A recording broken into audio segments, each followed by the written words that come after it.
monster sneezes.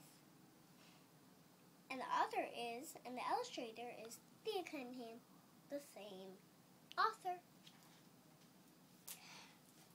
My big green monster's about to sneeze.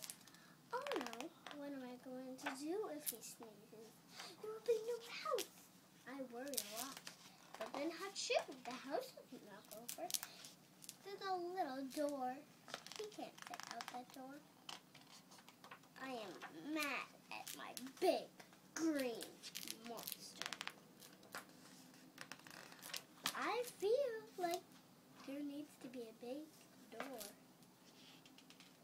And now there is. I wanted to build one. And now he's rushing outside. And I feel a little happier when I tell him this. Stay outside and I'll bring you back food.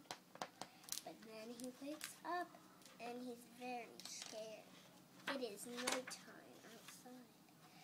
But when he gets his dinner, he feels much happier. We want to show the village in.